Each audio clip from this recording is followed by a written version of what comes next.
All right, guys, we are live. We are live. Let me do a countdown really quickly to give some time.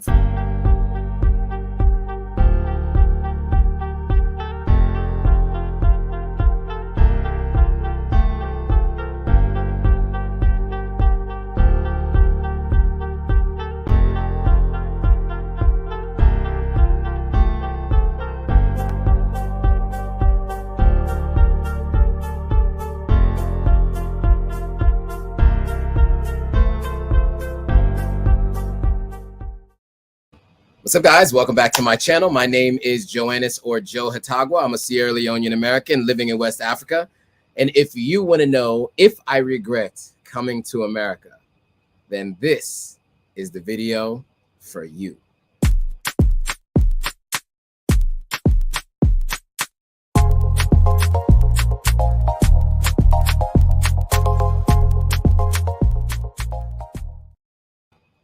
All right, we're live. We are live. So it has been a interesting past couple of weeks. Lots of lessons learned, lots of reminders about how things work on this side of the world. But I'm grateful to have learned the lessons the way I did. So welcome everybody. I see Zainabu joining. Shout out to my sister. And I see Manelik is here. What's up, Manelik? And iTuber's here. iTuber says America's our home too, so why regret? Only regret is staying too long. We'll talk about whether or not I regret it in a second, and some of the lessons I learned. So I just did a quick review of my travel over the last 2 months, and I have now been in the last 6 weeks. I've been in 5 different countries and 6 different cities in the last 6 weeks. So I'm back in Brooklyn, in case you guys can't tell by the background here. Last week I was in LA. The week before that I was in Brooklyn. The week before that I was in Cannes, France. The week before that I was in London. The week before that I was in Accra, Ghana. And then the week before that I was in Freetown, Sierra Leone. So literally 6 weeks, 6 cities, 5 countries. So jet lag is a word that I could use to describe how I feel. Kind of been running on fumes, to be honest. Every week I get adjusted to a new time zone and then I move again. So, I was up this morning at 6 a.m. because I had a long, busy work day today. Of course, 6 a.m. felt like 3 a.m. because I had just gotten adjusted to being out in California. And so it is a little bit of a challenge to adjust to the new time zone, but I'm back and here I am. Shout out to Bluebells. Bluebells, what's up? BZK Lod. I don't know how to pronounce that. What's up? I see a bunch of new people, so maybe I should do some quick introductions. Miss Deandra. Oh, is it Deirdre? Miss Deirdre just joined. Jalen Hernandez just joined, and there's a few people on YouTube Live. Let's give it a little second for people to join. But while we do, let's jump into some housekeeping. So for those of you who are new, again, my name is Anita Howard. Shout out to Anita Howard, which, by the way, I just heard Adina Howard's song last week. And when I heard this song, of course, I thought of Anita because I had mentioned the Adina Howard last time you joined. So anyway, greetings to you. Thanks for joining. So those of you who don't know, Joe Hatagwa, I'm a Sierra Leonean American. I do live in Accra, Ghana. I now have a job that requires me to be in New York once a quarter for a month. I am in New York right now until the end of July, probably the first week in August. I'm back in Ghana for about a month or two. Ghana, Sierra Leone, maybe Nigeria for about a month or two before I come back to the States again. And so I'll be here once a quarter for a month.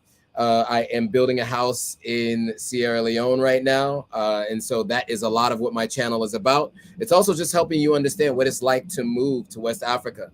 Someone who was born and raised in the United States, who is culturally American, although my heritage is from Sierra Leone and I rep it. I am still a little bit new to what life is like on the continent. So I've been there a little over a year and a half. I started this channel to kind of help people understand what it's like to move and give them some insights into what they can do if they're making the move to Ghana or Sierra Leone, because as I mentioned, I'm building in Sierra Leone and I spend a lot of time there. And then the differences between the two countries. Those of you who are Sierra Leonean and want to know, I have some insights into the differences if you haven't been. And so, yeah, I spend most of my time focused on that kind of content. So yeah, so that's really what my channel is about. And I usually do about 3 videos a week, long form videos. So I go live on Mondays, every Monday at 9 p.m. GMT. As of right now, that's 5 p.m. EST, and that is 2 p.m. Pacific Standard Time. And so I go live every Monday. On Thursday, I do another video. Generally, it's going to be a tour of a hotel room or some real estate, or it's going to be about an interview with someone. And then on Sundays, I do the weekly vlog. The last Sunday, I did a real estate update on the house that I'm building. And so you guys will get a chance to see that. If you haven't seen it already, make sure you check that out. So that's what the channel is about. The Instagram page is a little bit more about things happening in Africa and the diaspora. But for those of you who are new, that's what it's about. Just going back to what just hearing the Adina Howard song. Anita says, I got jokes. Yeah, sorry, I couldn't help it. The song, I mean, I know I'm not the first person. So her name is Anita Howard, and she joined the lives, started joining lives a couple weeks ago. And the you know, obviously I called her Adina Howard, I think once, or I kept thinking the name Adina Howard because back in 96 or so, correct me if I'm wrong, there's a very popular artist, Adina Howard, that had a song. Title's probably not appropriate to ascribe to a person who I don't know personally, but it's just the person whose name is familiar is Adina Howard. And so I always comes to mind. And the song came on while I was out with friends last week. And so Anita Howard, and you came to mind just randomly because of that song. And I kept wanting to say Adina every time I saw your name. Anyway, inside jokes aside, yeah, so I'm back in Brooklyn. Last week was great. I went to a wedding, but I learned a lot of hard lessons last week. So let's just kind of like take you back to the beginning and help you guys understand what the situation was and why things were so difficult for me. So I decided when I moved to Ghana that, well, I didn't necessarily decide. It kind of happened that, wow, Dana from Russia. Shout out to Dana from Russia. Sorry, I just had to give a shout out. I think this is the first time we've had anybody from Russia on. That's a whole conversation, but we'll leave that for another time because I'm interested to hear what it feels like for you. Zainabu Kante says hello. What's up, Zain? That's my sister. Okay. So as I was saying, so Sierra Leone has gone through this process of renumeration. What that means is they have changed their currency so that instead of it being 10,000 leones to $1, it is now 10 leones to $1. Now that is a rough translation. It's much more than that, but like, let's just make it easy for number's sake. So they've done a renumeration. Why does that matter? Well, I remember walking around with $4,000 to give to my contractor to get started on work. And that was 40 million leones. And I think it's kind of ridiculous to have millions of any currency at one given point in time. So if you can imagine, to take out the $4,000, if you do that in a US bank account, for instance, you can do that probably with like an envelope. It might be a little thick, right? But an envelope of a bunch of hundreds, right? $4,000 is 40 hundreds, right? Correct me if I'm wrong. I don't do math in public, but yeah, 40 hundreds. But in Sierra Leone at that time, $4,000 being 40 million leones, and you were doing it with 10,000 leone increments, right? I had a stack, you can't even see it on screen, a stack this big, yeah, a stack that big, and of leones wide and high. And so obviously that's just not an ideal scenario for most people. Most people don't keep their cash in banks. There's just like, there's no trust with the banking system, and it's just inefficient, right? And so finally, after many years of discussions, and other countries have done it. Apparently, Ghana's done it like 8 years ago or 10 years ago. Nigeria did it a while back. Sierra Leone has finally done it. So instead of 10,000 leones to every $1, like I said, rough estimate because inflation and not keeping the currency stable has made it more than that. But let's say it was 10,000 leones to every $1. Now it's 10 leones to every $1. So why does that matter? Well, I had just sent myself quite a bit of cash from my US account. I wired it to my Sierra Leone account because my US account, the card that I used to use for my US account had expired. And I wasn't using that while I was in Africa. I was only using my US bank accounts because I always feel like while I'm on the continent, I like to recirculate money within the economy. So I only use my Sierra Leone bank account when I'm in Sierra Leone, and I use my Ghana bank account when I'm in Ghana. But I came to the States and I needed to use my Chase Bank. Before I left, they used to do a thing where they used to allow you to print a card in person at the bank, right? And EcoBank still does that, by the way, and so does UBA in West Africa. However, Chase Bank in the United States no longer does that. And apparently during the pandemic, they did away with that because of fraud reasons, et cetera, whatever reasons they made, they decided to do away with that. I was not aware of that. So I was like, well, I just go to the bank. I'm like, I'll just print out a new card and I'll be able to use my card.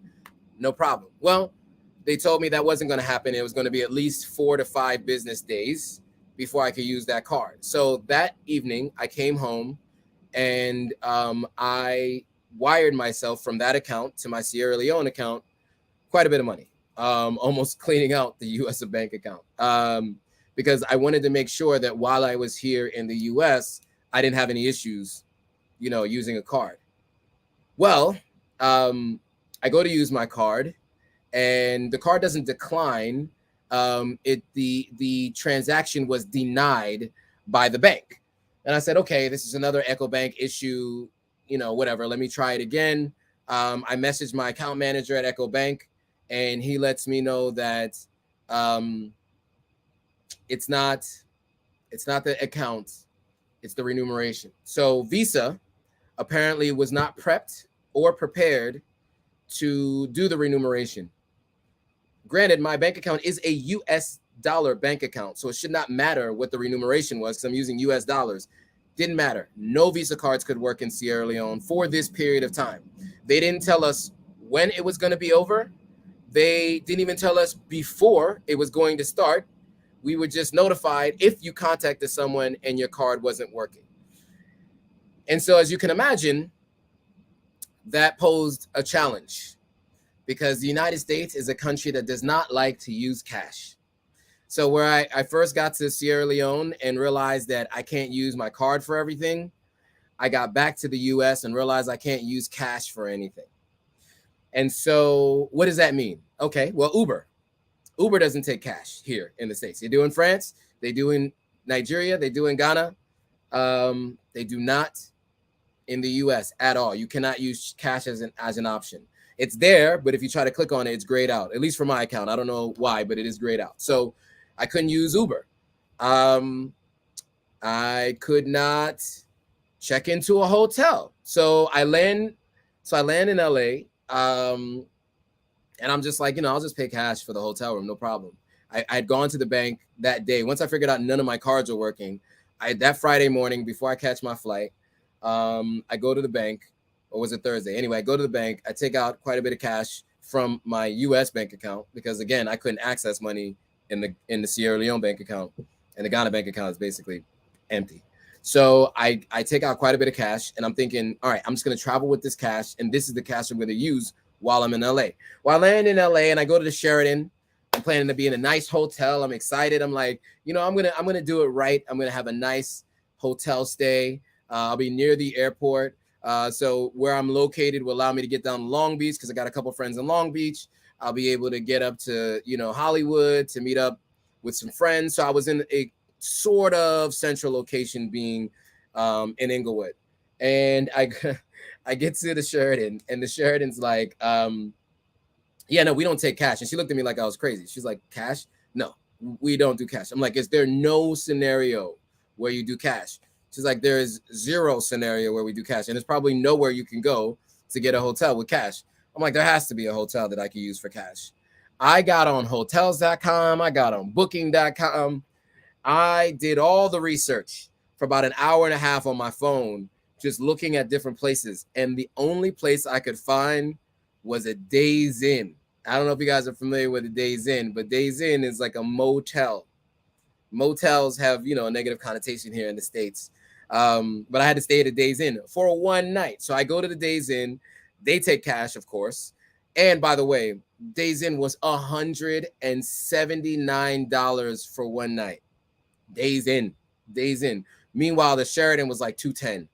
And the Sheraton was like full access, pool, breakfast, top tier Wi-Fi, cable, even though I don't watch TV, but like everything, right? It's the Sheraton. And and the Days Inn was about $20, I guess $30 per night cheaper, but with way less amenities. It's still $179 a night. So I paid it for the night. And it was weird because I got to the guy, I'm like, can I just do it for the week? Let me just pay for the week so I could be here for the week, or at least till Wednesday, because I figured I'd maybe be able to get access to my money by Wednesday. They said, oh, you have to wait till tomorrow morning. I didn't understand why he was saying that, but what I found out when I got there in the morning was that they were sold out. They were completely booked. So I had to find another hotel. And so I looked around a ton. Eventually I found a Motel 6. Motel 6 will leave the light on. Known for bed bugs and roaches, according to everybody who I spoke to. They was like, you're staying at a Motel 6? 3 people asked me, is everything okay, Joe? Is it really that hard in Africa for you? So I thought it was hilarious. People thought that I was really struggling because I was staying at a Motel 6. Not to say that I haven't struggled before, but that wasn't the reason. It was just the Motel 6 was the only people that took cash. And there was some shady characters there. I mentioned it last week on the live, because they take cash.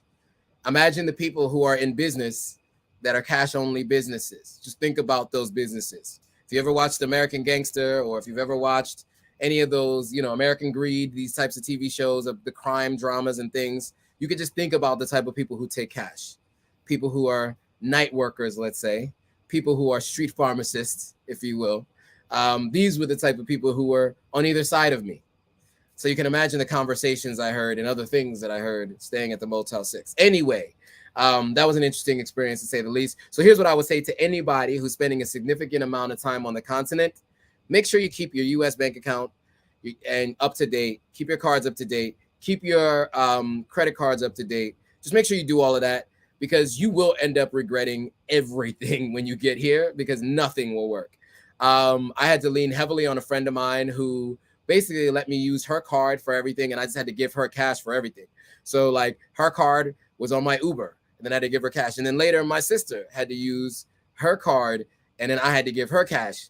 And so like basically it was like at the end of every day, my homegirl Chu, the end of every day, I had to settle up with her, like, how much of your credit card have I spent today on Uber trips, especially going all the way to Malibu. It was like $70 a trip to and from. And then every other thing I was doing, it was all on her card, right? And so I had to give her the cash at the end of the day. So yeah, that was an issue. So let me get into some of the comments really quickly. Pastor Catherine Smith says, I enjoy watching your broadcast. Keep up the good work. Thank you. I appreciate it. Phenomenally Tiny says, gratitude for the gems. Good. I'm happy this is helpful to you guys. A bunch of other people joining, so shout out to all of you for joining. All right, let's go to the YouTube comments. Abu Bakar Karama says, hello, what's up? David McCrae says hi. What's up, David? Christabella, 179 for a Days Inn. Yeah, exactly. And the Motel 6 was like 170 as well, so it wasn't cheap. Was not cheap. Busy Tune says, they're waxing or taxing. Is it taxing for no reason? But either one, yes, they are, and they were, for sure. No Narrative says, hey, Joe, nice cut. Thank you. My homegirl, Chu, whose card I was using, was the one who gave me my cut. A little bit more off the sides than I wanted. I kind of like the little fro. It's kind of my look, but some people seem to like it, so we'll take it. We'll take it. If you guys like it, let me know what you guys think of the haircut. Yeah, it's a new cut for me. It was for the wedding. You know, I was going to a wedding, so I had to make sure I got cut. What's up, Diaspora Destination Africa Group TV just joined. Shout out to you guys. Christabella says, I'm in Toronto, so I know what you're saying. Oh, in terms of like cash, using cash or card. Yeah, it's an issue. You can't use cash anywhere in the West. Lesson learned. Well, that's not true. I was using cash a lot in France. Apparently, I guess France is a cash economy. They tend to use cash and card, whatever you want. I had no real issues there. But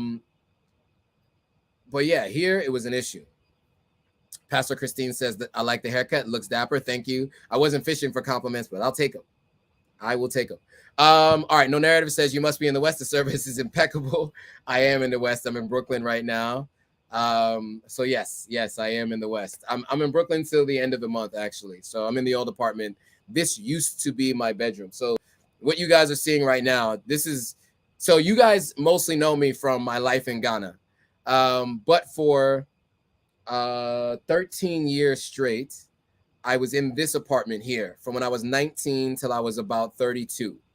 And or was it 12 years? About 12 or 13 years I was in this apartment.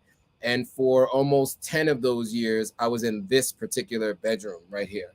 So I literally moved into this bedroom when I was 19 years old. So this is like my first adult apartment where my name was on the lease. So this is kind of like a throwback to back in the day.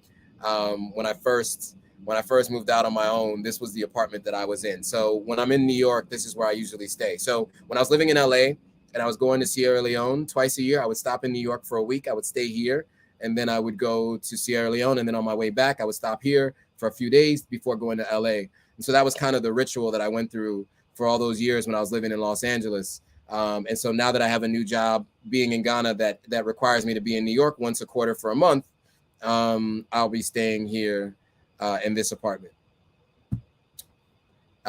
Miss P just joined. Shout out to Miss P. And another compliment. Your hair is cute. Thank you. Appreciate it. Mr. Joey Cook says, always a fan of Black people promoting informational content. Thank you for taking the time out of your day. Thank you for joining. I appreciate you taking out of the time for joining. Yeah. So, I've been having this conversation a lot with other content creators and how hard it is to maintain being informative and sticking to the script. These platforms do not, the algorithm does not take too kindly to positive content.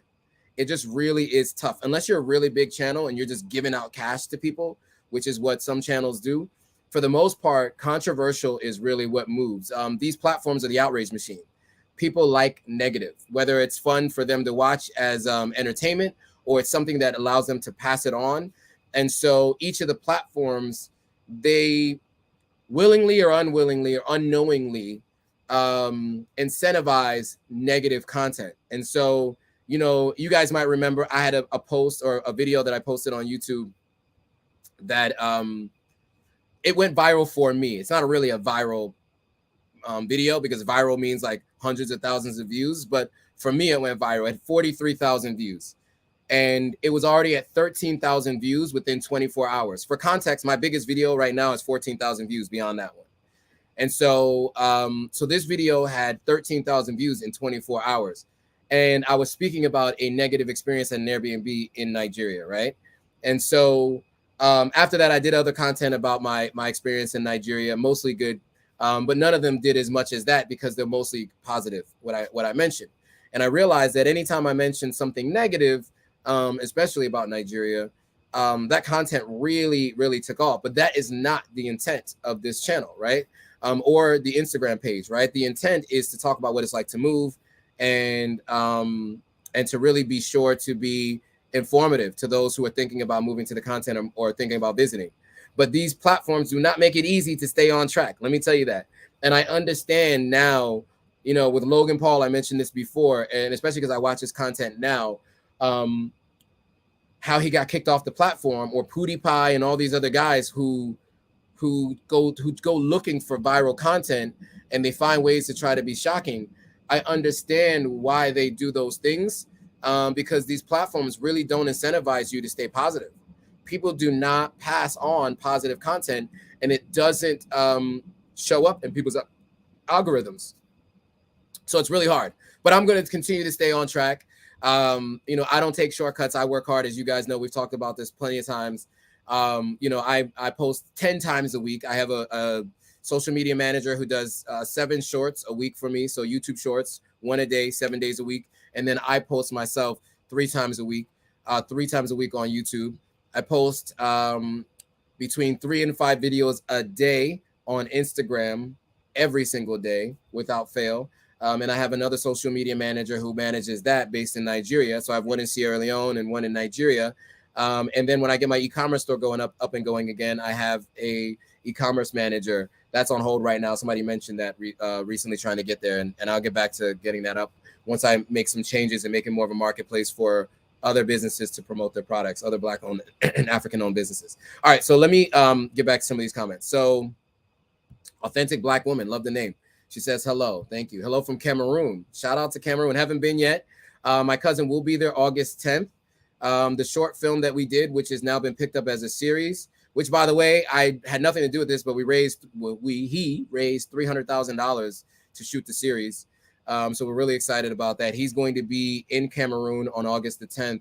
Unfortunately, I won't be able to be there, but he'll be there on August the 10th to promote the series. So I'll mention it when we get closer to the time and give you all the details. If you'd like to watch the premiere, you can go and or at least hear from him. You'll be able to go and check it out. No Narrative says, when's the New York meetup? Welcome back. Thank you. Don't know when it is yet. I talked to Kels and I'm talking to Chazine, the 2 other content creators that I know who are good friends of mine long before any of us did content. And we're trying to figure out what makes sense. We talked about doing a content creator meetup, which of course, No Narrative, you would obviously also be one to be invited to that. But we also talked about doing meetups for our subscribers as well. So we're thinking about doing one for maybe doing 2. I'm here for at least another 3 or 4 weeks.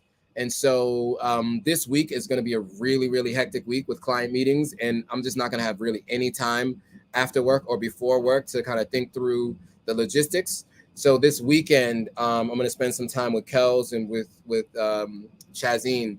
And then maybe also Tracy G as well, because she's another friend of ours. She has a huge Instagram following, and she is a radio personality on Sway in the Morning.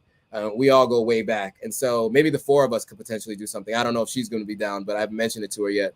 But I'd love to see if we could all get together and get all of our people together at Central Park or at Prospect Park. So that's what we're thinking about right now. But more to come on that. It's been difficult to try to get it all in. I couldn't do the LA meetup that I wanted to do, and I feel bad because I had mentioned wanting to do one, but I need to just get some time to plan it. And like I told you guys, I need a personal assistant. I need someone to take over some of these logistical things because as of right now, I just don't have the bandwidth to do something like this. So I'm hoping that if we can combine our efforts as the 3 content creators or possibly 4 content creators all here in New York, we can find some time to get everyone together.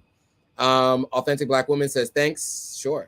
Alexis Fowler says, the algorithm will reward you if you feed YouTube with content viewers are searching for, keyword search, SEO.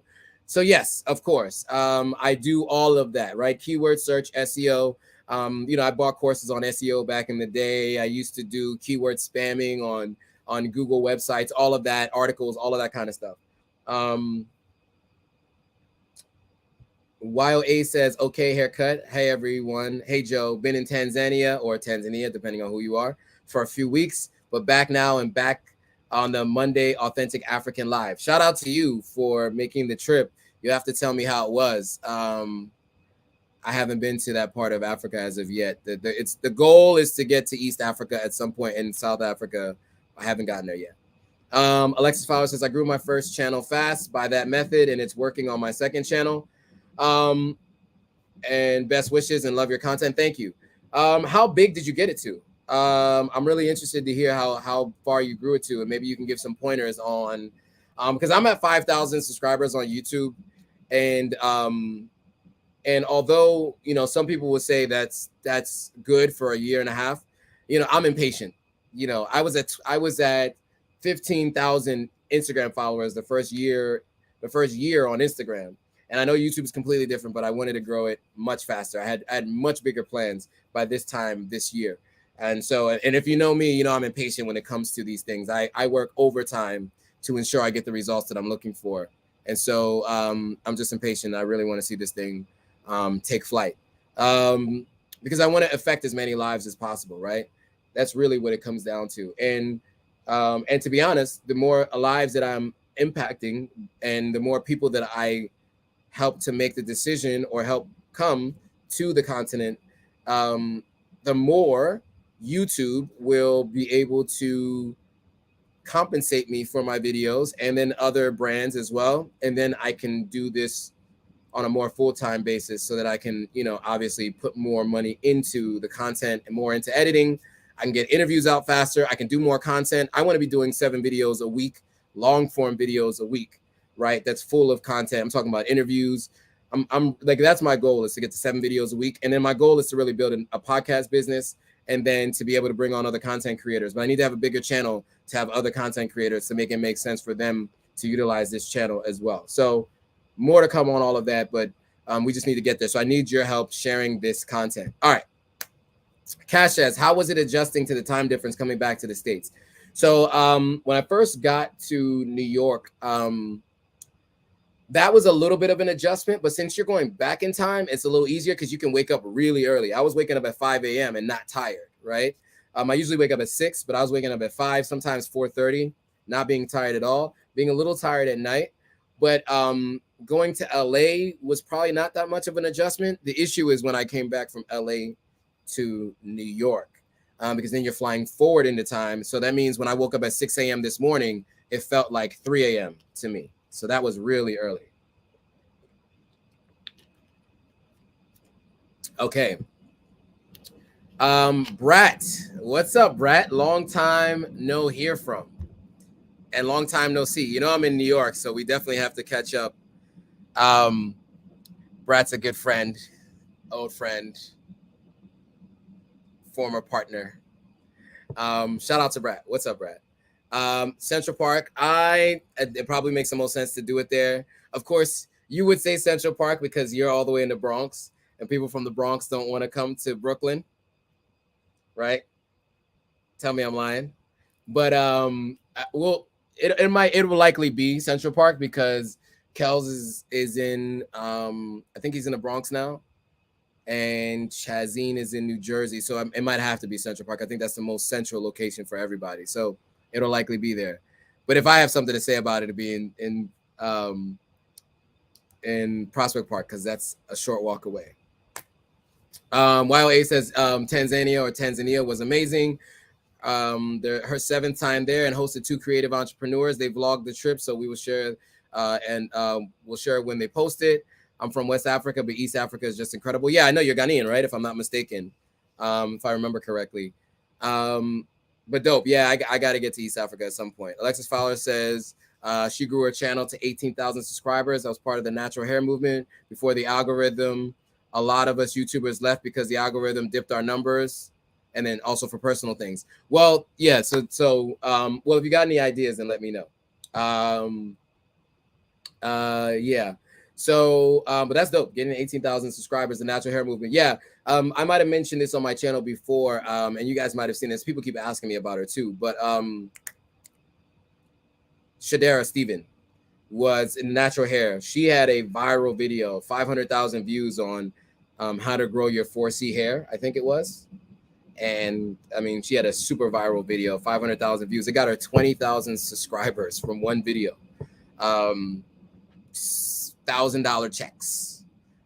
So she was really excited about that content. So I know the natural hair movement is big on YouTube. My sister went natural, so she spends a lot of time on YouTube looking at videos about natural hair. So I think the move to Ghana probably had a bigger wave in 2019. You know, when people were just kind of thinking about going there for the first time for the year of return. But now it's so many people are doing content that if you search for anything Ghana related, you'll find people who are Ghanaians doing content, and you'll find diasporans who are visiting Ghana. And so there's so many different big travel vloggers that go to Ghana and shoot content. And so there's just a lot of competition about it. But my Sierra Leone videos are ranking pretty high for Sierra Leone, which is good. So I got to rep Sierra Leone always. So yeah, but I get it. Yeah, but if you have some suggestions, please send me a message. I'd love to hear it, and I also want to make sure my social media managers have it. I will take information from anybody. And Brad is saying nope about the Bronx to Brooklyn. And then I think when I said maybe it'll be Central Park, I think that was what the clapping is for. All right, cool. So where was I? I got way off on a tangent here, just answering questions and talking through stuff. But okay, just really quickly, Alexis says, I think Sierra Leone deserves more content. I'm waiting for my African ancestry DNA results, plus going to Sierra Leone in November. Nice. If, in fact, you get your African ancestry DNA results and you are Sierra Leonean, you can get your dual citizenship when you go to Sierra Leone. I'm sure you know that already, but for those who are new and don't know that, I'm always preaching this to everyone. Make sure you get your dual citizenship with Sierra Leone, because if you do, you can travel anywhere in 16 countries, anywhere in West Africa, which is 16 countries, a part of ECOWAS, Economic Community of West African States. You can travel to any one of them by having your Sierra Leone passport.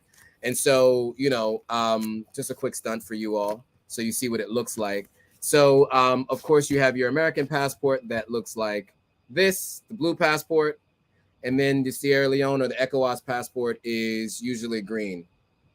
And you see it says it here, Economic Community of West African States.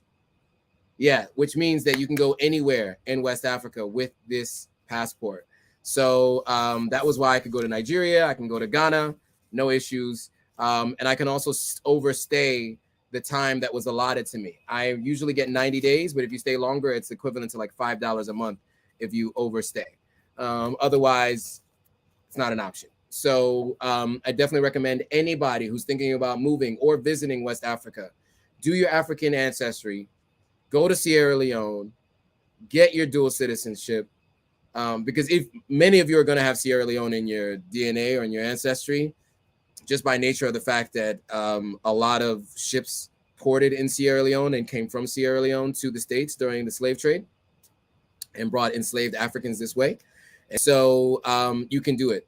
I probably have just about as much Sierra Leone ancestry as most of you. I just so happen to be lucky that both my parents were born in Sierra Leone. And so I have the ability to get my Sierra Leonean citizenship long before this was a law that they were allowing other people to get it. So whether you're Caribbean American, Latin American, Afro, Latina, anybody, check to see, do your African ancestry. If you find Sierra Leone in your heritage, you can go to Sierra Leone, get your dual citizenship, and you'll be able to go back and forth. All right. A couple other comments. You'll be able to go back around West Africa, which is really easy to do. But yeah, I definitely am big on doing Sierra Leone content, and I will continue to do that.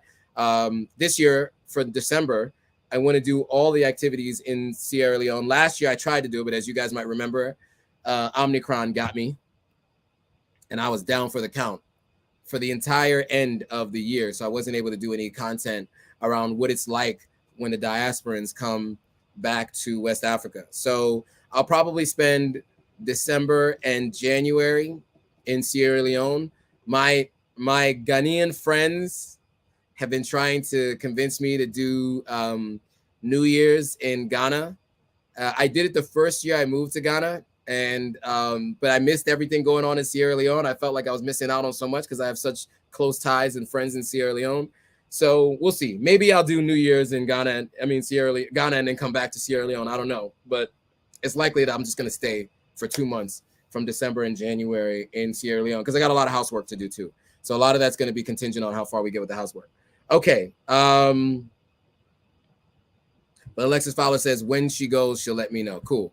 No Narrative says organic growth is sustainable. I stopped trying to rush my channel as a new content creator and made a plan with my videographer. The next season will be amazing. Had to focus on my new job responsibilities. Totally get it.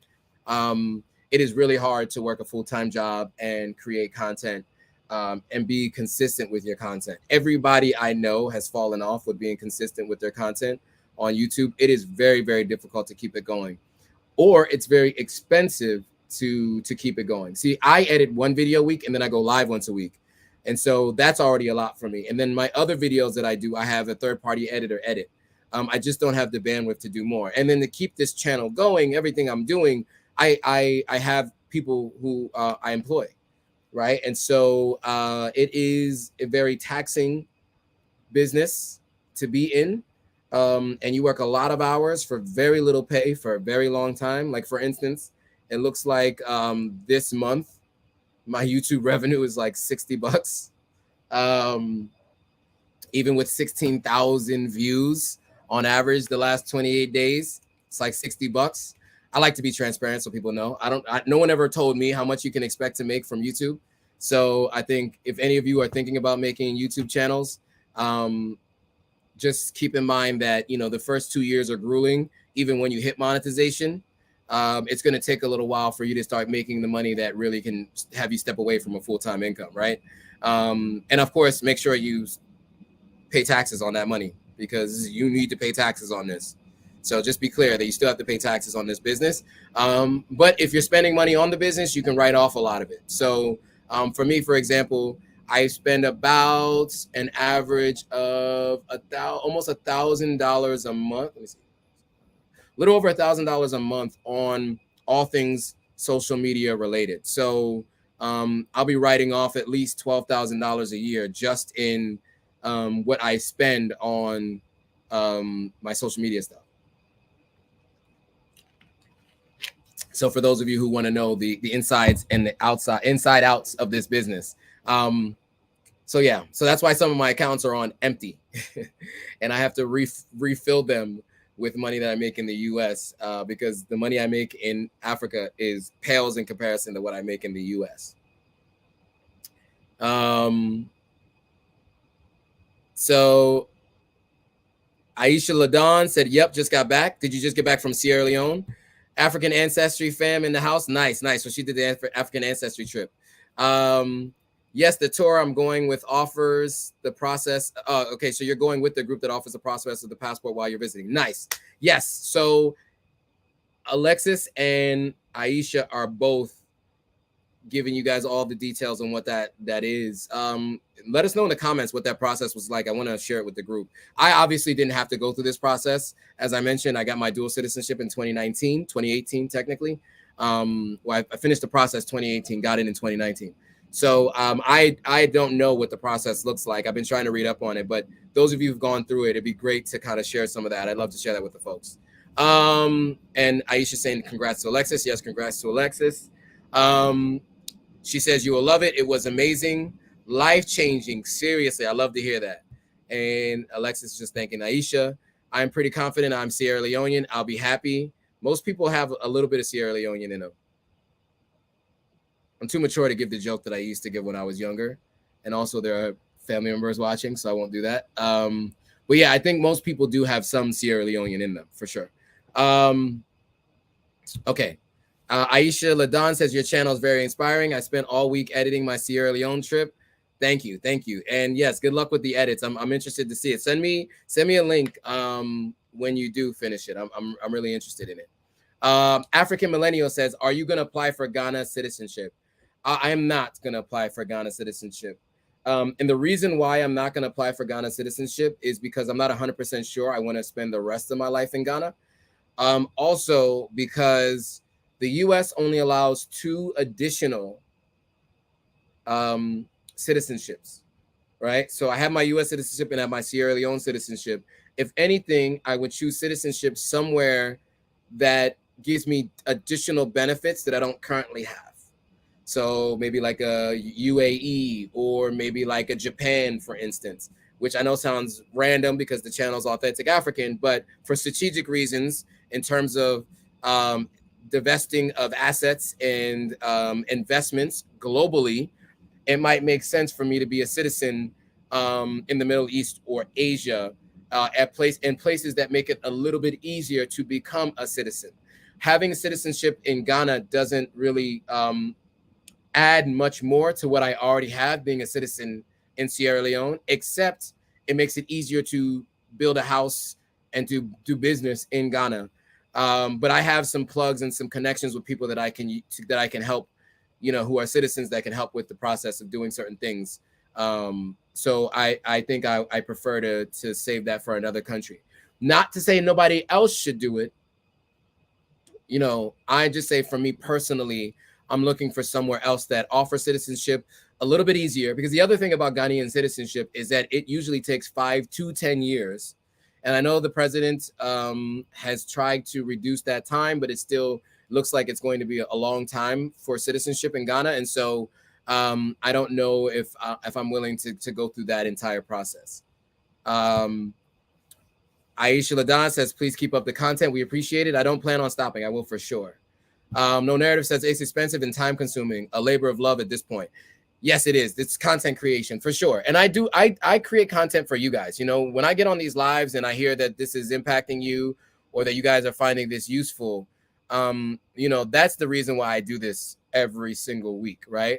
Like, I don't want to miss the live because I get energy from this, and I appreciate that you guys are appreciating it as well. And I want to make an impact on as broad a number of people as possible.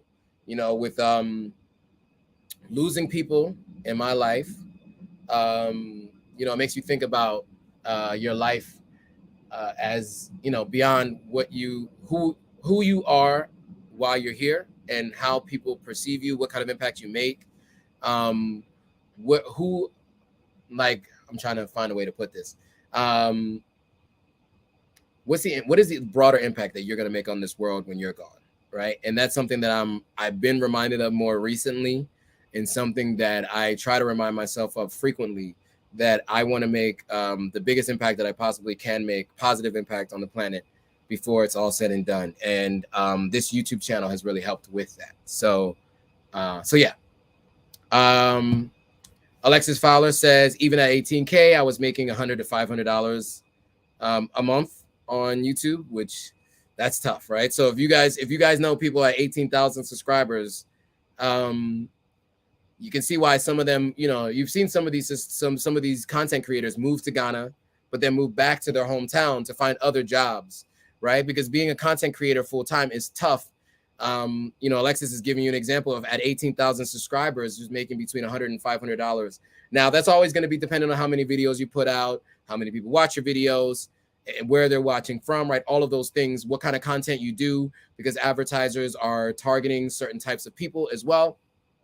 All of those things are going to impact the amount that you make, right? Aisha Ladan says, please share your channel. I'd love to check it out. I think that was directed towards Alexis, if I'm not mistaken. No Narrative says, I would love to know about the process, Alexis Fowler. Yes. So yeah, share the process for sure. Quintessa says, hello, I am coming to Sierra Leone in November. I'm so excited. Sounds like a lot of people are coming to Sierra Leone in November. Shout out to all of you guys who are going to be making that trip. Go and watch my 10 things I wish I knew before coming to Sierra Leone, and also watch 10 things that shocked me about Sierra Leone, or 10 things you didn't know. I think I changed the title about 2 months ago. 10 things you did not know about Sierra Leone. Watch those 2 videos. That'll be really helpful for you. It's a little dated now because I talked about the currency, and the currency is no longer what it was, but everything else I think would be really helpful. So definitely check that out. I think that can have a huge impact on making it a little bit easier for you to make that trip. Aisha Ladan said, I heard there was an ECOWAS passport coming, so we will only need one.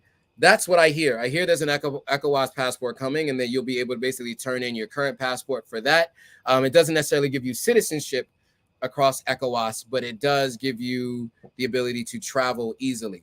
I think you would still have to get a non-resident ID or non-citizen residency ID. Like, I'm a non-citizen resident of Ghana, which I've showed you guys before. So I'm a resident of Ghana and a dual citizen between the US and Sierra Leone. Guinea-Bissau is working on something too. That should be interesting because many people are also from Guinea-Bissau as well.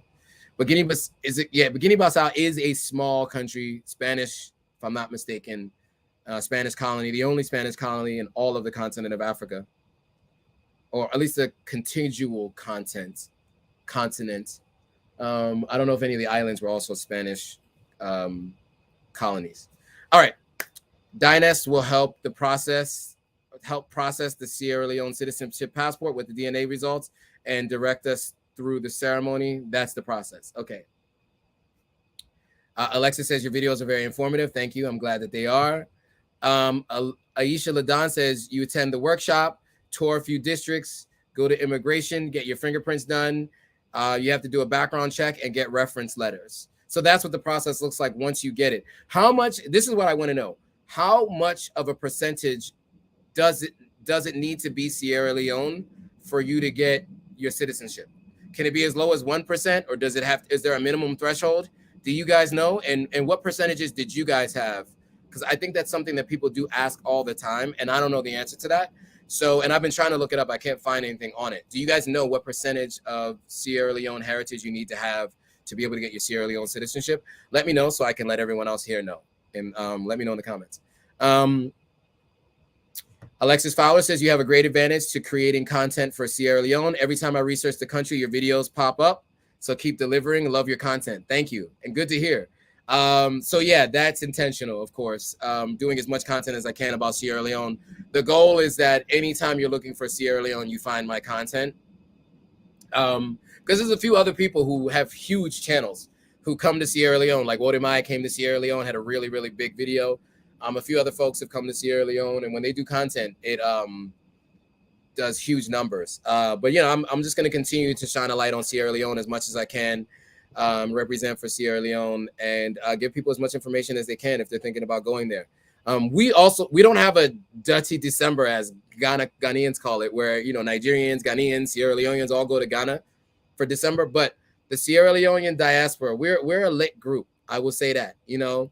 And we're talking about some of the new ones who are finding out your Sierra Leonean heritage, and then the rest of us who, you know, those of us whose parents came before the Civil War, those of us whose parents came during the Civil War in Sierra Leone, a lot of Brits, a lot of Danish, a lot of other parts of Europe and America and North America. When we get to Sierra Leone, it's a good time. And if you guys are going to be there in November, you won't be there in December, but if you ever get a chance to go in December, it is a great time. The Sierra Leonean diaspora, we know how to get down. It's a good time.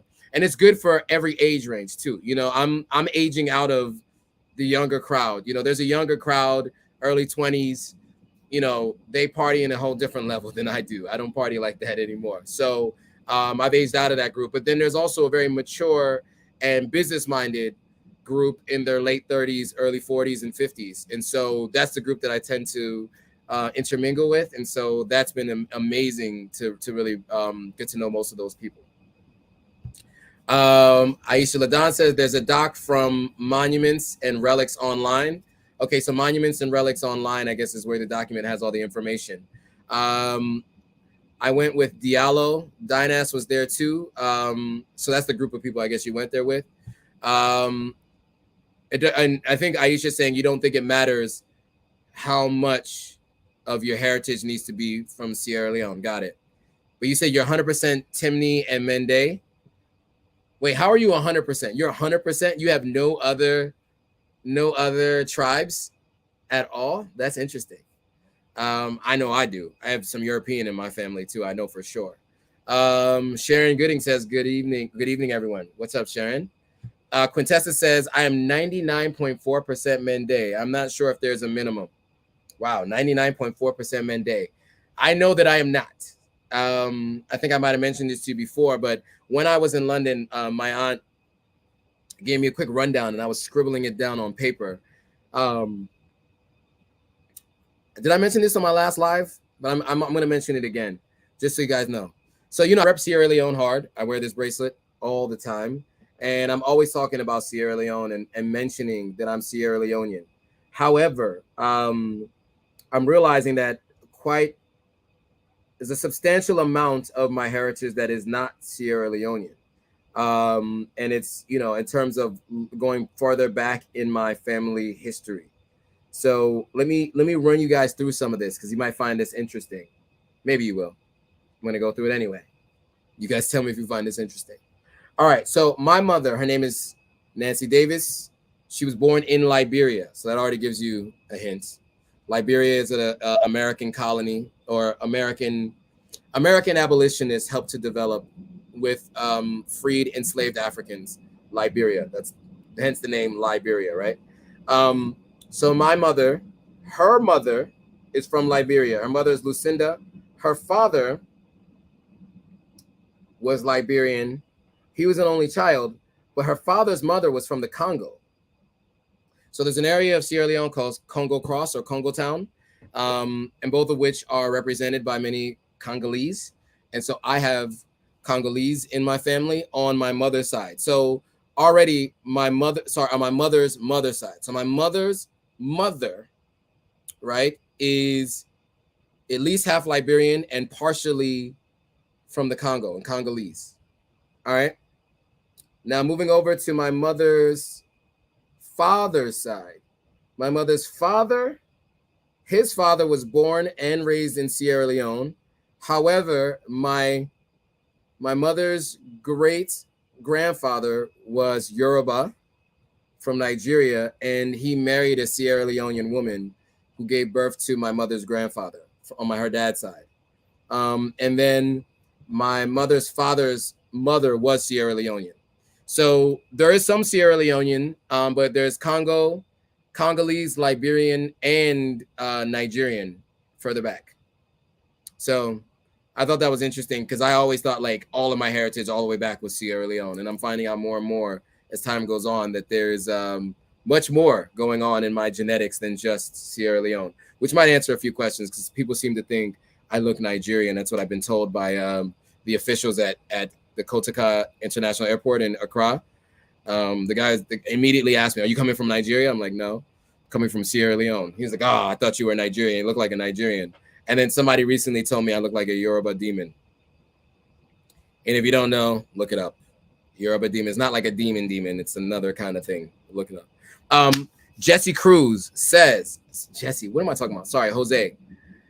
I told you guys I was up at 6 o'clock this morning. It felt like 3 a.m. to me. So, and you guys already know about the reading comprehension stuff. So you guys are going to give me a pass if I say a name wrong. Jose.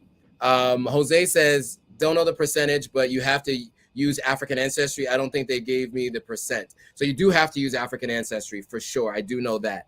It cannot be any other one. And I think African Ancestry has done a good job of working with the Sierra Leonean government to have this process and approve it. Flower Child says you just need to be able to clarify whether it's maternal or paternal. Luckily, mine's maternal through African Ancestry. There you go. Alexis Fowler says, I'm more of a mature business side. LOL, I have a few months left in my 20s. Okay, well, you're still in your 20s, so enjoy your 20s. I am a few years removed from my 20s. I don't know if you can see the grays in there, but we've talked about this before. I'm a few years removed from my 20s. Aisha Ladan says, according to African Ancestry, I'm 100% of everything. I don't know how that's possible. I'm learning more about DNA. I have Fulani, what's that? Jola, Timni, Mende, and Crew. But it says 100% of them all. So let me tell you guys a little bit about these ancestry tests. I'm not an expert. I just know a little bit about a lot, and I've done a little bit of research on this. So the African Ancestry, along with 23andMe, along with Colors, along with Ancestry.com, all of them have their own methods for determining who is or what is considered 100% Chinese, what is considered 100% Nigerian. African Ancestry is the only one that does tribes on the continent of Africa. And what that means is they have to find kind of a test case that says this seems to be majority Yoruba DNA. And with that, looking at your DNA, if your DNA matches that DNA to a certain amount, that's what determines your percentage of that percentage in your bloodstream, in your DNA. So for me, I know that there's European in my ancestry just because of family heritage, Liberia, freed enslaved Africans coming back to the continent. So I know that, and we know what slave owners were doing back then. And so I know that I have European in my heritage and my ancestry. So I would imagine there's probably some British there, maybe 2 to 3%. And based on looking at my DNA, I hope it's as low as 2 to 3%, it may be more, but looking at my DNA, however much of it is close to, let's say, a like British or UK ancestry DNA, that's how they determine what percentage of my DNA or is from Great Britain or the UK, right? And so that's how they do it. But each one of them has their own proprietary system for how they do it. So if you do a test across all of them, every single one is going to give you a different percentage. I actually have a friend, and the first thing that struck me about this was I had a friend who did it, and they were wildly different. Like one was like 60% one thing, another one was only 20% of that same thing. I can't remember what it was. I think it was British, as a matter of fact. But one was 23andMe and one was Ancestry.com. So they all use different systems. Until there's like one back-end system that everybody uses as a standard, they all are privately owned companies. They all do things their own way. So it'll all be different. So it's going to be different from each one. Now with African Ancestry, I don't know how they're giving you 100% of something. I'm sure that's just because that's the nature of the fact that they have less DNA than the other platforms because they're specific to one group, right? So they don't have as much of a database as all the other platforms do. Okay. Alexis Flower says, note that African Ancestry DNA only tracks one branch of DNA per test. Okay, so you have to do 2 tests if you want to do your dad, and then a second one if you want to do your mom's side, right? That's what I'm guessing you're saying.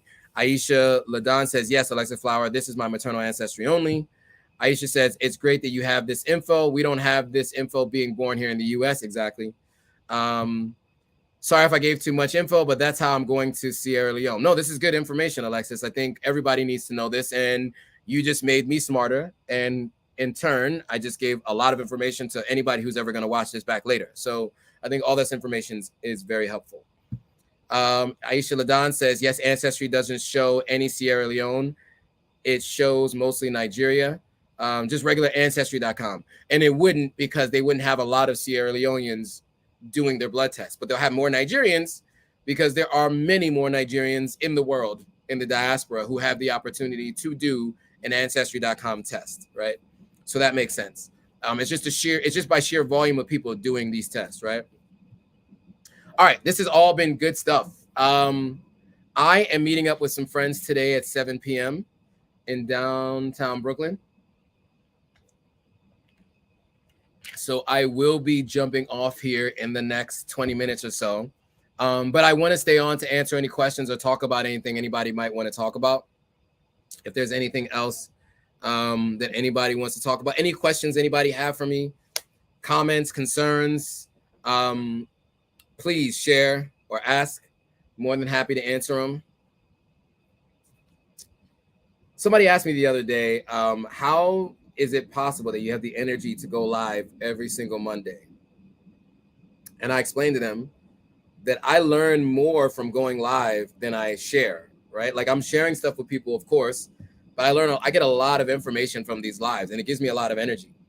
And so to me, it's not difficult at all to make the decision to figure out exactly how I'm going to go live, no matter where I am. I mean, I've gone live as late as 11 p.m. in the location that I had been in. I think in France, it was 11 p.m. when I went live. And then I've gone live as early as 1 or 2 p.m. as well, which is not really that early, but I'm really happy to do this no matter what, though. All right. So Alexis Fowler says, when did you first travel to Sierra Leone? How was the first time going to Africa? That's a good question, especially for those of you who've never been. I had a little bit of context as both my parents were born and raised in Sierra Leone. However, it was a shock. We weren't prepared. We weren't prepared at all. We had to spend the night in Lunge in a random place.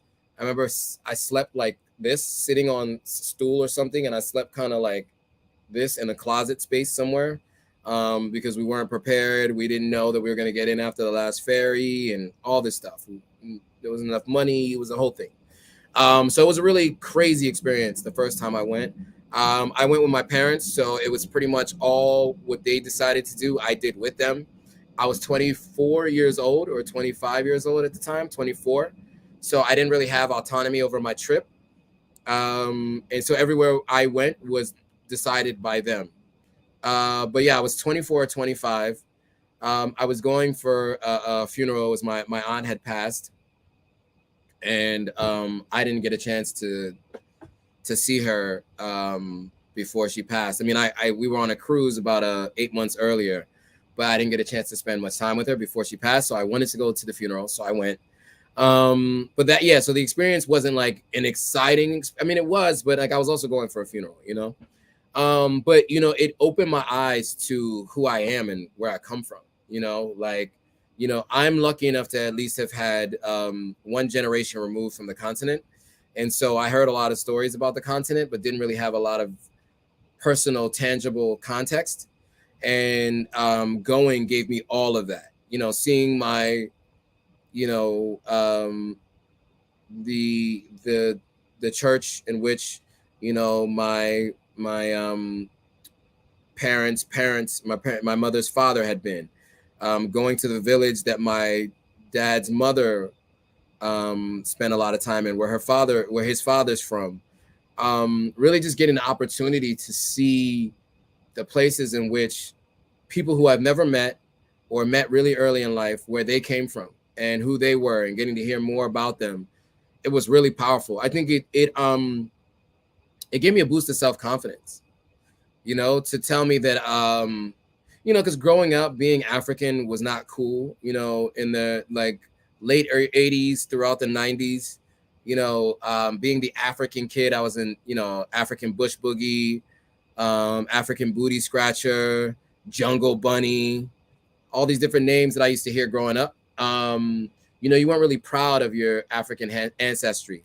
My name is an unusual name. You know, my name is Joannis Bemba Hatagwa.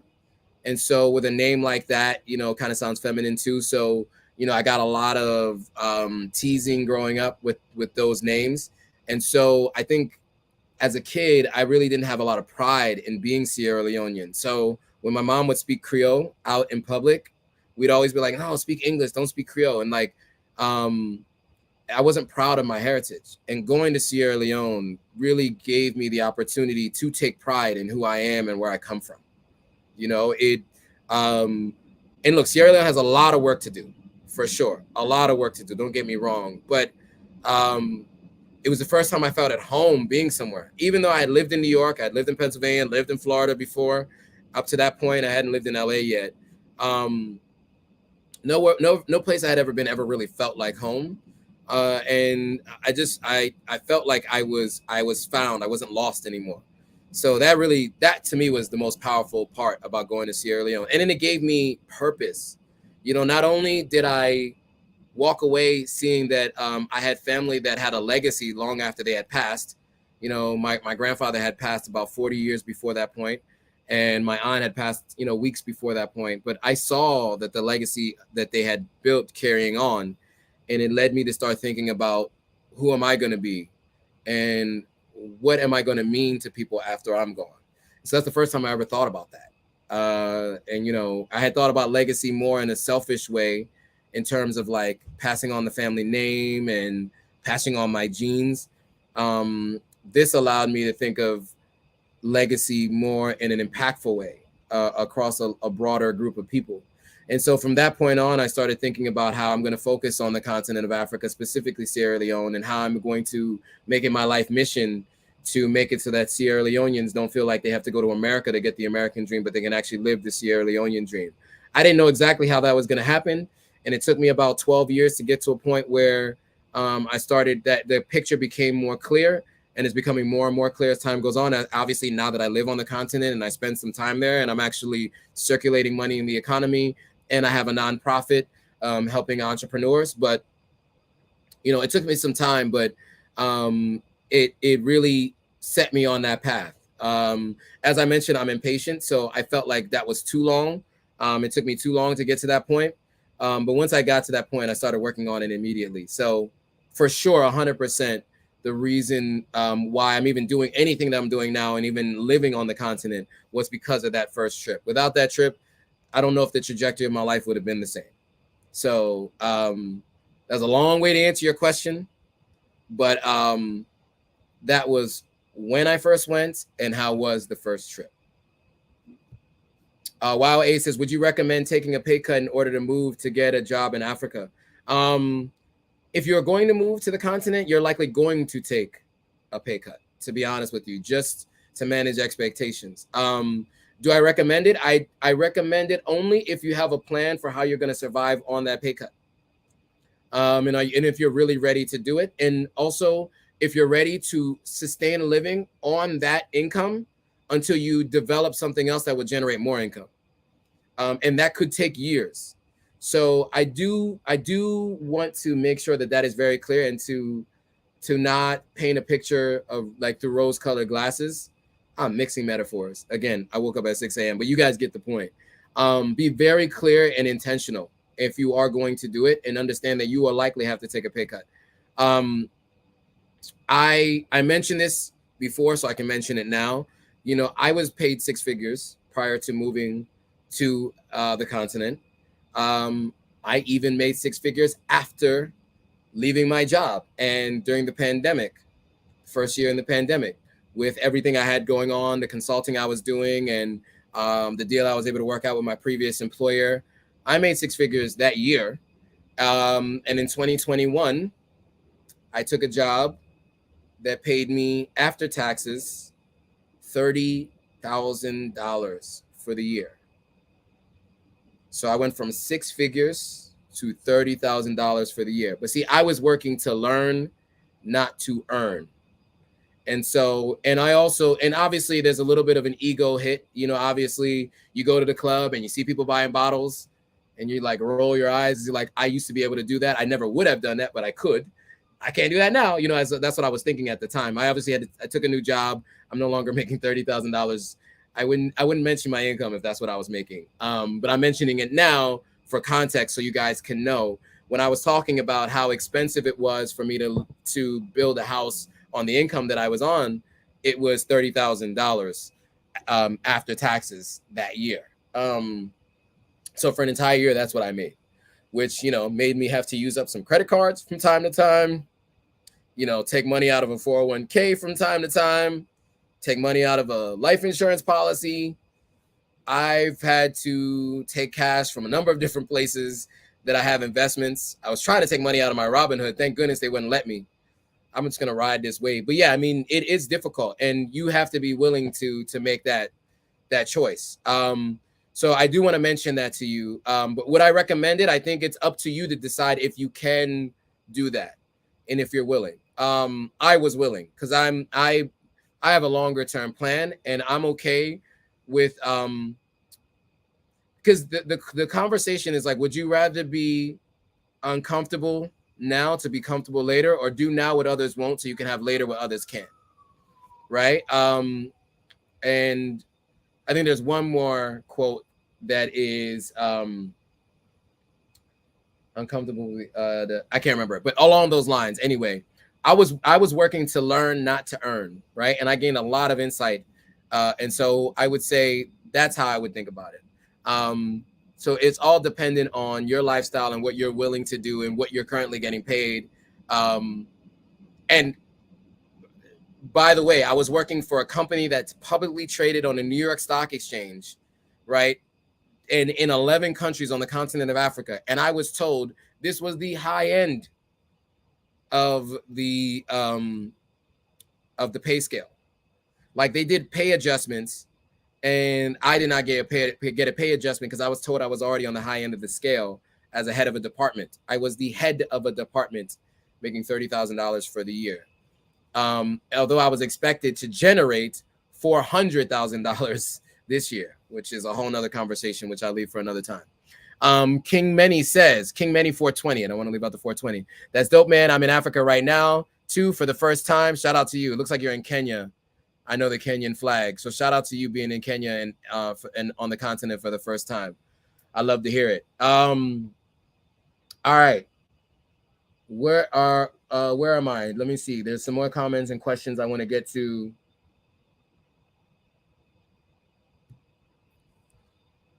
Okay, so NK Warrior says, thoughts about marriage. That is such a loaded question. Thoughts about marriage. All right, here's the way I'll put it.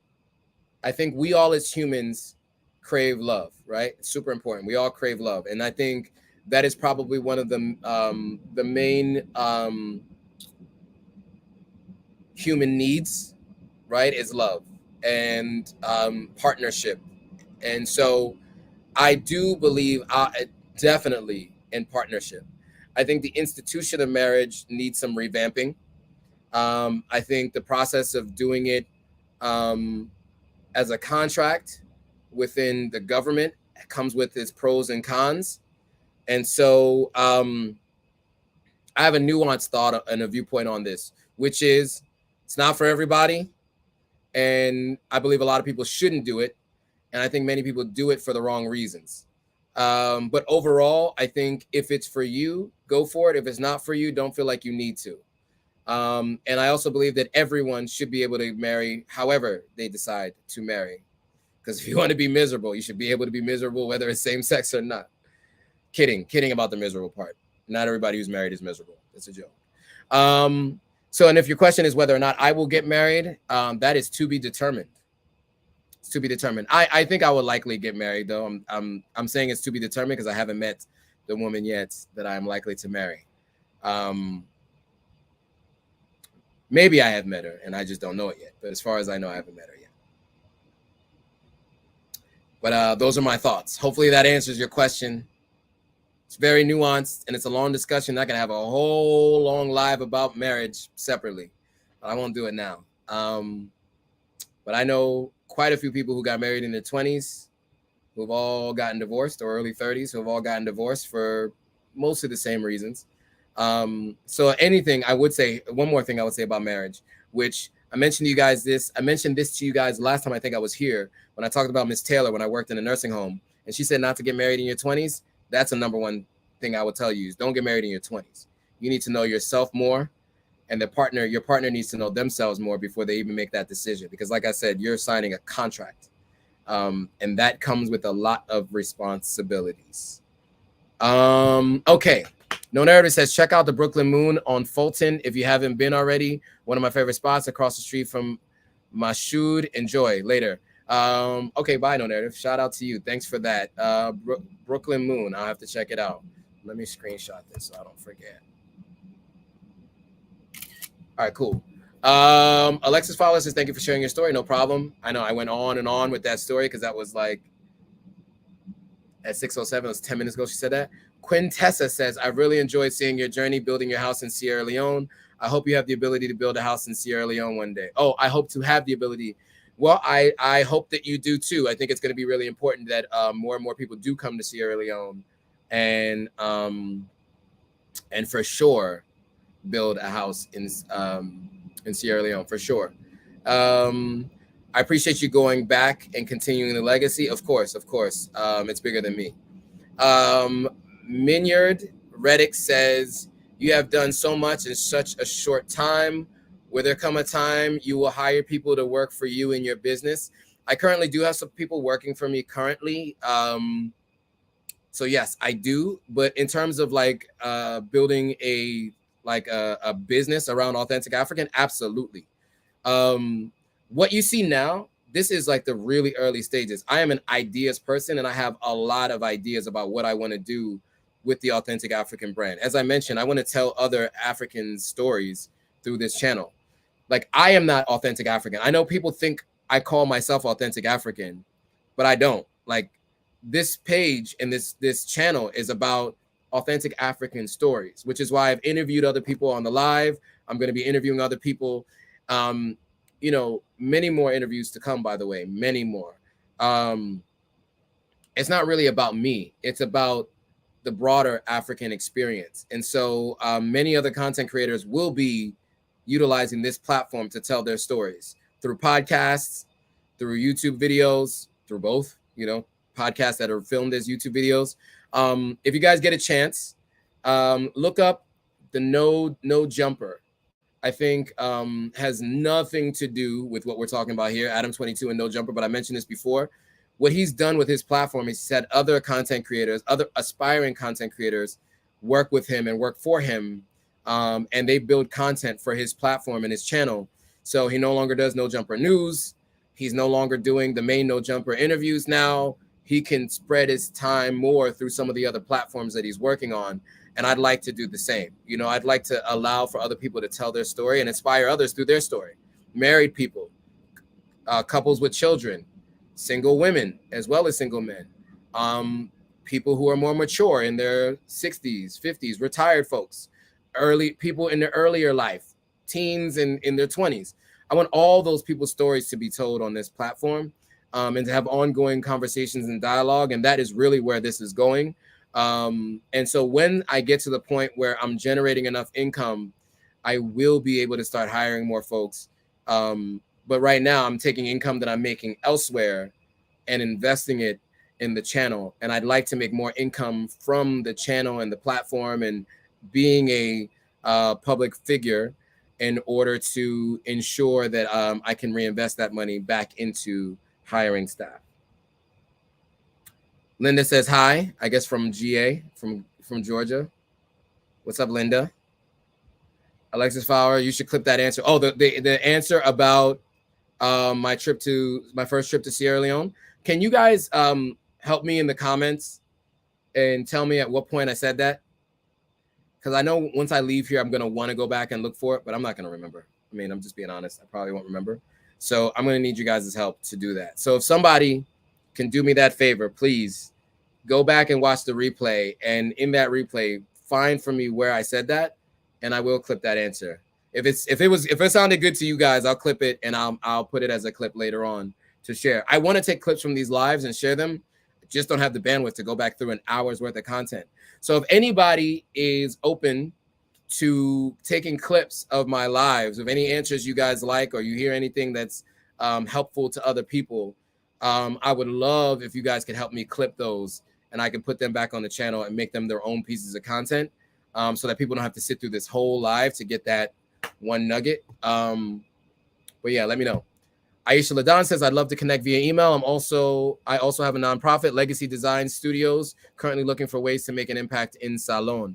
Send me an email to authenticafricanlife@gmail.com, or yeah, just that email. The other email, the contact@authenticafrican.com, I'm not using that as much because so many reasons, but just authenticafricanlife@gmail.com. Shoot me an email. I'm trying to check that once a week. But yeah, shoot me an email there. Let's definitely connect and talk. Flower Child says, very true. There's so much purpose being in Africa, and this boost of confidence won't get elsewhere. You won't. Oh, this is a boost of confidence you won't get elsewhere. Very true. Alexis Fowler says, keep your authenticity. Thank you. Always plan to.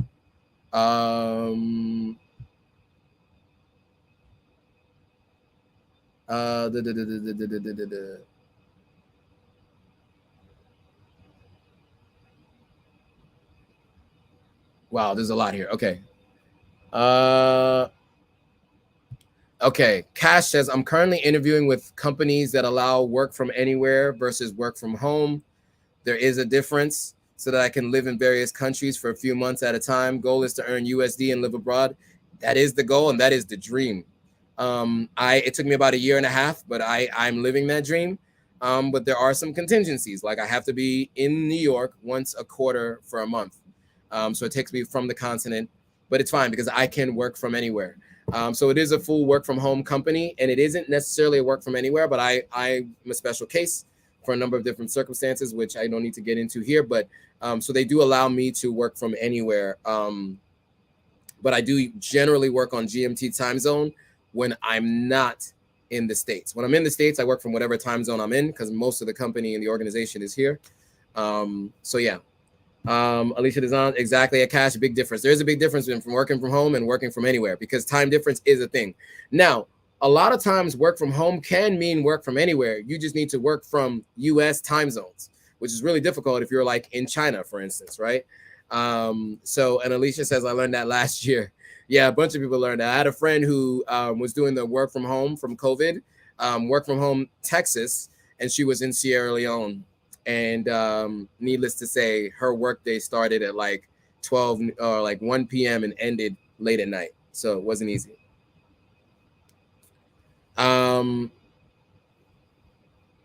Ninkei Warrior says, good for you for investing your money properly. Thank you. A.O. Johnson says, How much did it cost you to build your house in Freetown? So the house isn't done, but so far it's already been about $30,000 on the guest house, and it will cost about 30 to 35,000 for the guest house once it's completed. But that includes a wall around the property, excavation, material costs, all kinds of other things. But about $35,000 all in to build the guest house. The main house is going to be $100,000. I'm guessing, just guessing, but about that. Miss P says, "Great answer about marriage, Joe. Thank you, appreciate it. I always have to think it through because I am live, and who knows whenever somebody's going to clip this later on. Also, don't know who's watching and who cares what my opinions are on marriage." Aisha Ladon says, "I got married at 19, still married 25 years. Dope. You are a rare case. And so I love to hear that, though, because it lets you know that you can get married young and there's a possibility of having a really powerful lifelong experience. So congratulations to you. Obviously, that is the exception to the rule, but it's good to know that it's still available and people are still doing it. So that's really dope. I know that if I would have got married at 19, the person who I was at 19 is definitely a different person than who I am today. So I'm glad that wasn't in the cards for me because that would not have been good. Ms. P says, "I know a few people who regret getting married." I think we all do. Aisha Ladon says, "People change. You think you know yourself, it changes. It's all about intention and maturity." That's right. Pro Woman J says, "Hey, Joe, just came in. Where are you now?" What's up, Pro Woman? I am in Brooklyn.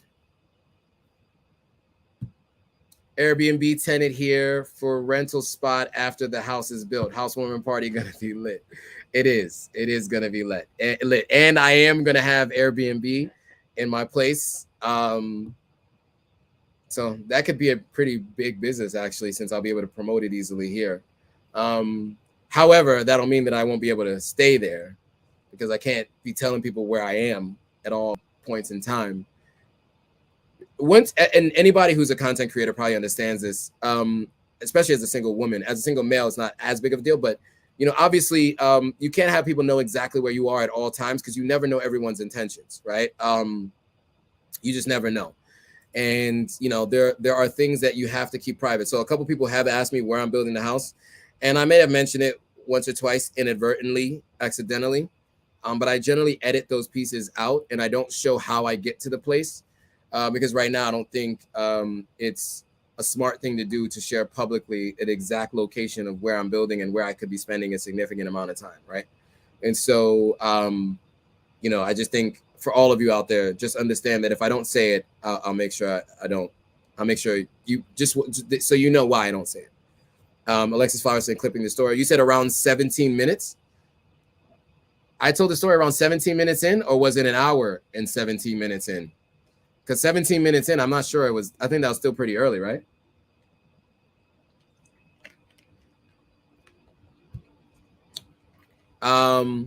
iTuber says, "What up, though?" Is about what? Is this? iTuber, are you from Detroit? Because that is a thing that Detroit people say. Detroitians, people from Detroit. United Africa and Pan Africa. I like that name. If you look down on Africa, you are looking down on yourself as a Black person. Ghana. Africa is home for we as a Black people. That is true, 100%. I don't disagree. Miss P says, "Have a great night, Joe. I got a Zoom call in 5 minutes." We'll have a great night, Miss P. Thanks for joining. I appreciate it. All right, cool. Well, guys, we are exactly 1 hour and 28 minutes in. Let's give it another, hour and 29 minutes, actually, exactly. Let's give it another minute or so to ask the last minute questions. I'm going to give you guys this last minute to ask questions, and I'll answer these questions before we go. As I mentioned, I have somewhere to be at 7. And let me just double check to see what they're saying.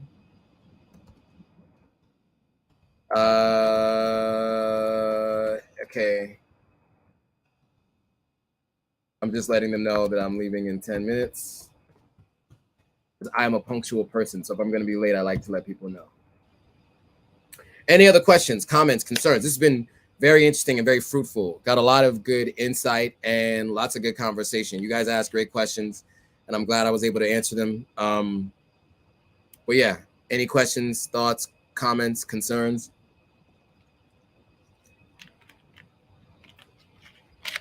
Anything I might have missed?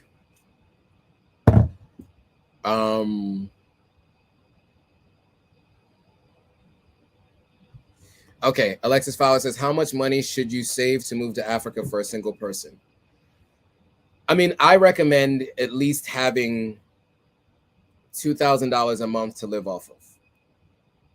I'm going to go high. You can live off of $500 a month if you want to. That's going to be very difficult to do, but at least $2,000 a month to live off of. So, and if you have that as a budget, then you can determine how long you can go without a new income to pay you, right? So that's $24,000 if you're going to be there for a year. But that's my recommendation, $2,000 a month. Other people recommend more. Some people recommend less. I just say $2,000 a month. To me, I think if you're prudent and you just ensure that you move smart, and wise, and you plan ahead and you visit first, establish where you want to stay and all of that before you go, so that you can do that on another income, then it makes things a whole lot easier. But yeah, I definitely recommend $2,000 a month. Dr. Edward Williams says, is it better to build or buy a house in Freetown? I think it's better to build because it's going to cost you less to build than to buy. When you buy, you can pay anywhere from $150,000 to $1 million for a house, depending on the size and depending on who you're buying from. But it removes all the hassle that you have to go through building, because building a house it is really, really, really much of it's a lot. It's a hassle.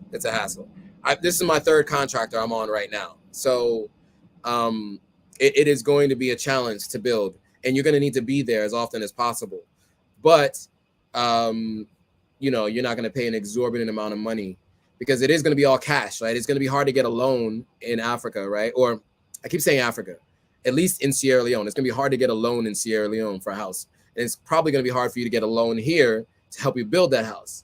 Also, how are you going to generate the money to pay back the loan here? And so I don't really recommend taking loans unless you're going to build. And if you're going to buy a house that's immediately an income property that is going to help you cover the cost of the loan, then maybe you can do that. But I prefer the idea of building. I do know someone, though. She has a lot of equity in her house, and she took out a second mortgage, or she refinanced. She refi.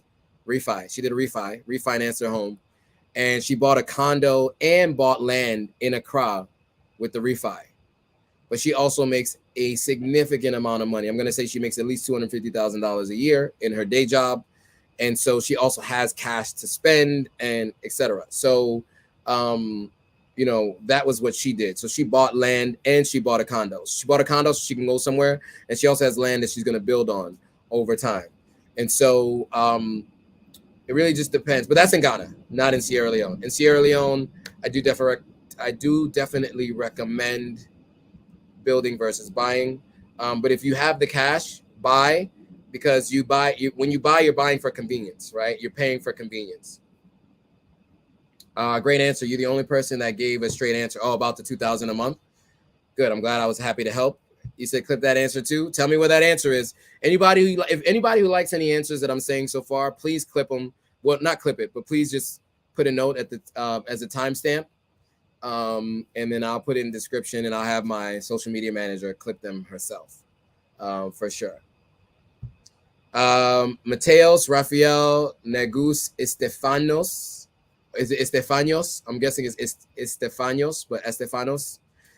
Pakistan have nuclear power, even though it is against Islam. Wait, what?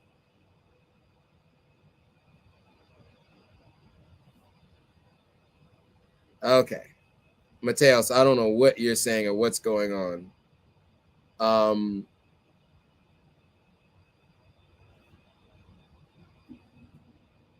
I'm not clear. But it's an Eritrean name. Good to know. David McCrae, it's better to build, much better. There you go. It's David McCrae. There's his answer. My answer is still, yeah, it's better to build because you're going to spend less. But like, it's convenience. Like anywhere else. Like, you know, when you go to a convenience store and everything is way more expensive than if you go somewhere else, right? Same kind of thing, right? You're paying for the convenience. Alexis Fowler says, what? Yes, I think you and I are both a little confused about what Mateos is trying to say. And some of the other stuff Mateo said, I'm not even going to put up on the screen. So I'm not really sure what you're trying to get at. But help me understand it, Mateo. So I'd really like to understand what you're trying to say. All right. Guys, we are at 6:35 my time, an hour and 35 minutes. So buy the land. Yes, you do have to buy the land to build on the land. Yes. So you have to buy the land and then you will build on it. Yes, for sure. And land is relatively cheap considering, I mean, I don't know. I say relatively cheap, but then let me take that back. You can buy land for anywhere between a plot. Sometimes a plot can be about $6,000. Sometimes a plot can be $400, depending. Sometimes a plot can be $100, depending on where you are in Sierra Leone. But a plot can also be $20,000 too, depending on who's selling it and depending on where you are. So, yes, definitely buy land. That's definitely the recommendation. And he's asking, Dr. Edward William is asking, do I have a realtor? I do not have one, but I can help get one. And by the way, anybody else who's gone with any of these other programs, I'm sure these programs tell you about different people that you can work with, realtors, et cetera, et cetera. I definitely say, like, can you guys let us know in the comments, anybody who has any ideas for realtors? One place to look, they have mostly, it's really expensive stuff, but visit Sierra Leone or VSL. VSL is, these guys have houses for sale and things like that, apartments for rent. So it's somewhere to look. Land webpage recommended. Yeah, VSL is one I would say. Busy Tunes is saying, how big is your guest house? So the guest house is about 30 feet long by about 15 feet wide. It's going to have 2 bedrooms, 2 bathrooms, a living room area, a kitchenette area, but like no real space for a dining room. But the bedrooms are on either side. So like if you look at it like this, there's a bedroom here on this side, a bedroom here on this side. The living room and the kitchen are in the middle here, and the walkway's here. The bedroom in the front has a veranda on it. Aisha Ladan said, do you always have to get permission from the Paramount Chief? Not always, but most of the time you do. I bought land from family, so it was a little bit easier because that land has been in my great grandmother owned that land. The one who's my it's the one who's from Liberia. So that family owned the land, so I bought the land from them. So yeah. Aisha Ladan says, I love resources to get land. Try VSL, and I can ask around too. David McCrae is asking, what do I think now about Lunge? So here's what I think about Lunge. It could be huge to build there. I know someone who's thinking about building a hotel there, and but that's if in fact the airport stays in Lunge. It could be a very profitable business. I just don't know how long the airport's going to be in Lunge, and that might change. So I don't know. I know David McCrae, by the way, is saying no offense, but VSL is super expensive. I encourage everyone to visit yourself. Yeah, so I don't know where they get the information from land, but that's just one place to look. But I don't know of any other realtors right now in Sierra Leone. I mean, I know of one guy, but wasn't really a fan of how he worked. So I'm gonna find someone else, and I'll give you guys that info.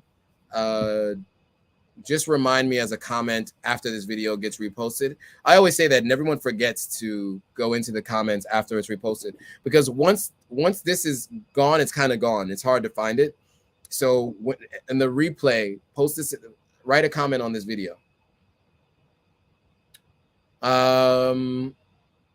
So that, but anyway, so to answer your question about Lunge, oh, so that was with David, and I already answered the question about Lunge.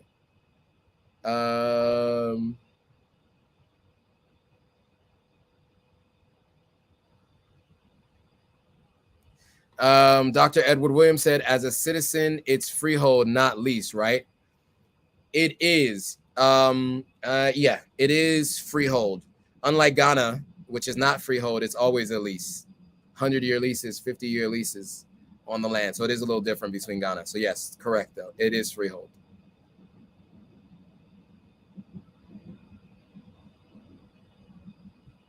Shout out to Sylvia. Sylvia is a good friend of mine. My mom and her mom were really good friends at Teachers College 100 years ago, a long time ago. And she's also a business partner of mine in Launchpad Africa. For those of you guys who know, I mentioned this even earlier on today's live. So Sylvia lives in Sierra Leone. So she's a double returnee. Sylvia lived in Sierra Leone earlier in her career, and then moved back. What is it, 8 years now? I can't remember how long ago you moved back. But do you have any realtors that you can recommend, Sylvia, that you want to share here so I can share it with the group? So Sylvia was a really, really big help for me when I was going to Sierra Leone early on. The company she works for have drivers, so she would always help me out with a driver, help me get around town. It was very difficult in the very beginning because I was not ready to get on bikes and I was not ready to get on keke. So she really, really helped a lot with that process. And so shout out to you, Sylvia. But yeah, if you know anyone. So Sylvia's going to share. Okay, so Sylvia's going to share a realtor with me. I'll put it in the description of this video. So you guys can go back and watch the replay of this video and you'll get that information. She'll share it.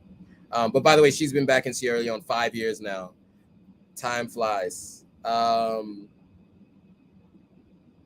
Johnson says, how stressful was the buying process? Will you consider short or long rentals? It wasn't too stressful. It was more stressful than it should be because I was buying from family. It's a whole nother thing. I'm not going to talk about that, but it was more stressful than it should be, but it wasn't that stressful because I was buying from family. And then the other land that we have was done through other folks in the family. So I wasn't involved in that process, but it can be stressful because you need to make sure you have the right lawyer, and lawyers can charge an arm and a leg when you're buying. So you just,